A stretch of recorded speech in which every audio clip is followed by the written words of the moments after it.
LBB-nya Anto itu jelek banget.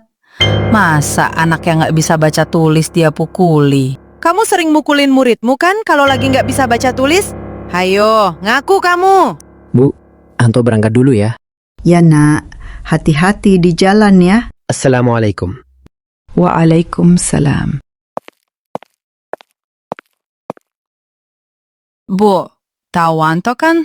Iya tahu Bu, emang kenapa? Itu loh Bu, masak dia kerja tiap hari kok kayaknya nggak ada perkembangan ya.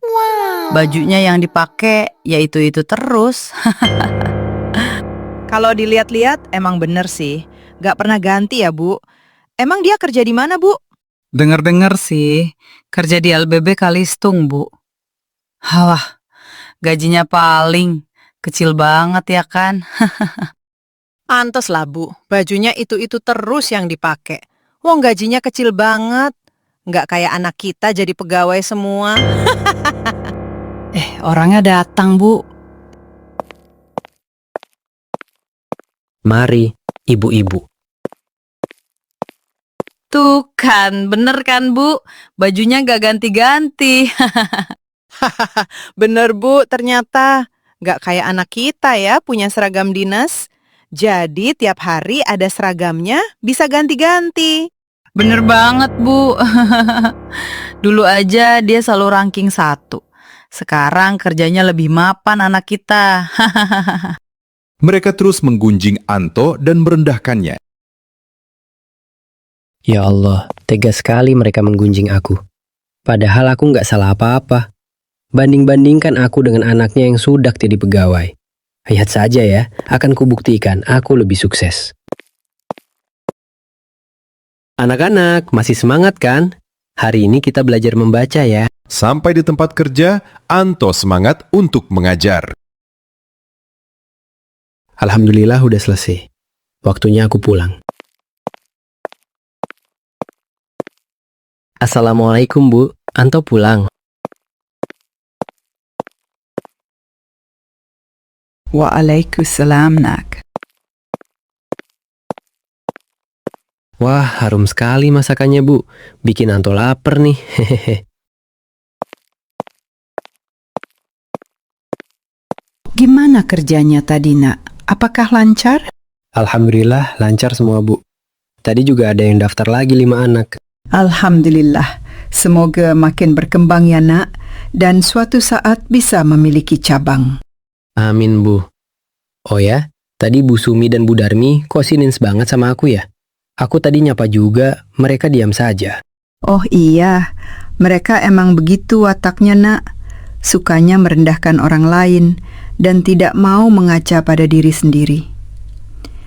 Kamu fokus sama masa depanmu ya. Kalau kamu lewat depan mereka, gak usah kamu sapa lagi. Baik Bu. Ya udah, Anto tak mandi dulu ya. Ibu-ibu, sini-sini, ada berita baru. Wah, ada berita apa Bu? Kok heboh banget? Iya, emang ada apa, Bu? Ibu-ibu tahu nggak kalau LBB-nya Anto itu jelek banget? Masa anak yang nggak bisa baca tulis dia pukuli? Hah, masak sih Bu? Padahal anak saya mau tak masukkan LBB situ. Tahu kabar gini, aku jadi takut. Iya Bu, beneran. Sudah ada korbannya tetanggaku. Besok mau tak bawa ke rumah Anto. Mau minta pertanggungjawaban. Waduh, kok ngeri sekali ya, Bu? Padahal anaknya kelihatan kalem dan gak neko-neko ya, Bu. Justru yang seperti itu yang bahaya ibu-ibu. Kita harus waspada. Benar Bu? Ya udah, nggak akan aku masukkan anakku ke sana. Takut dipukuli nanti. Bu Sumi dan Bu Darmi terus menyebarkan fitnah ke seluruh kampung. Alhamdulillah, brosur udah habis. Setoga makin tambah banyak muridnya. Nah, apakah kuotanya masih? Oh iya Nek, masih. Silahkan kalau mau daftar besok. Saya tunggu di kantor ya. Kalau bayarnya aku pakai hasil panen bisa, Nak? Sebenarnya nenek gak punya uang. Hanya bisa membayar dengan hasil kebun sayur kangkung. Tapi aku pengen cucu nenek bisa pinter. Masya Allah. Bisa-bisa Nek. Besok langsung ke alamat yang ada di brosur itu ya, Nek. Baik, terima kasih banyak ya nak. Semoga rezekimu makin bertambah berkah. Ya udah nenek pulang dulu. Assalamualaikum. Waalaikumsalam.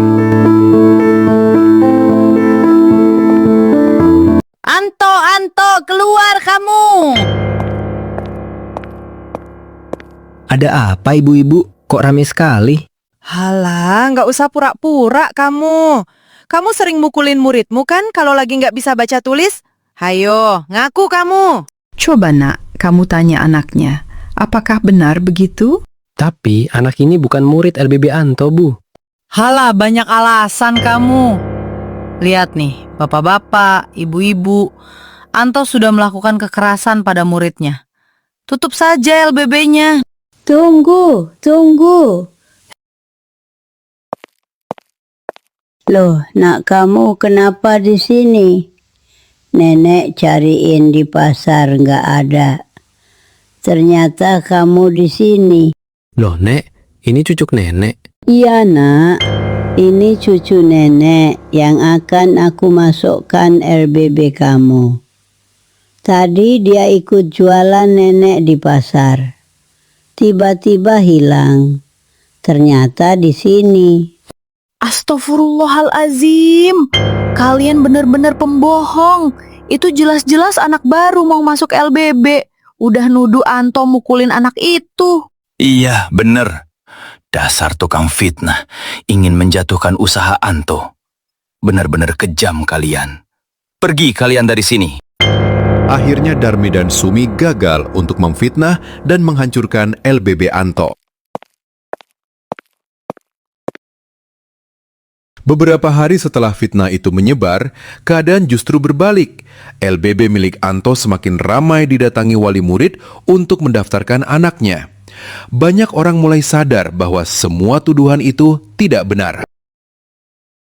Ironisnya, tetangga yang dulu menyebarkan fitnah justru datang untuk mendaftarkan anaknya ke LBB Anto. Namun, Anto dengan sopan menolak pendaftaran tersebut demi mengantisipasi kejadian serupa terulang kembali dan untuk menjaga kenyamanan seluruh siswa. Seiring berjalannya waktu, kerja keras dan kejujuran Anto membuahkan hasil. Kini, LBB yang dulu diremehkan telah berkembang pesat hingga memiliki 50 cabang yang tersebar di seluruh Jawa Timur. Fitnah yang dulu hampir menghancurkannya justru menjadi awal dari kesuksesan yang lebih besar.